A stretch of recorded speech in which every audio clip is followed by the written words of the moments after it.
গণবিপ্লব পরবর্তী বর্তমান পরিস্থিতিতে জামাতে ইসলামীতে কেউ যোগ দিতে চাইলে সংগঠনের ঊর্ধ্বতন নেতাদের অনুমতি নিতে হবে বলে জানিয়েছে দলটি।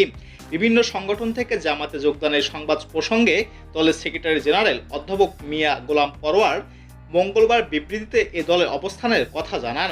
তিনি বলেন, অতি সম্প্রতি বিভিন্ন সংগঠন থেকে বাংলাদেশ জামাতে ইসলামীতে কিছু লোকের যোগদানের খবর আমাদের দৃষ্টিগোচর হয়েছে।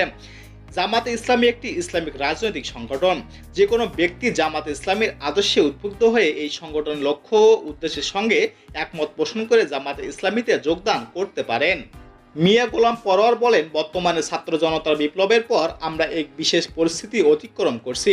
জামাতে ইসলামীর বৈষম্য বিরোধী আন্দোলনে যারা শহীদ হয়েছেন ও আহত হয়েছেন তাদের পরিবারের পাশে দাঁড়িয়েছি, তাদের শোকে অংশগ্রহণ করার কর্মসূচি বাস্তবায়ন করেছি।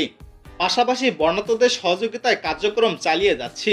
এই সময়ে আমাদের প্রধান কাজ দেশ ও জাতি সংস্কার সহ আইন শৃঙ্খলা পরিস্থিতির উন্নয়নে ভূমিকা রাখা ও ক্ষতিগ্রস্তদের পুনর্বাসন করা। তিনি বলেন, এমন পরিস্থিতিতে জামাত ইসলামী মহানগরী, জেলা, উপজেলা, থানা, পৌরসভা, ওয়ার্ড ও ইউনিট পর্যায়ে বিভিন্ন সংগঠন থেকে কেউ যোগদান করতে চাইলে ঊর্ধ্বতন সংগঠনের অনুমতি নিতে হবে। ইতোমধ্যে যারা যোগদান করেছেন তাদের যোগদানের কার্যকারিতা স্থগিত থাকবে।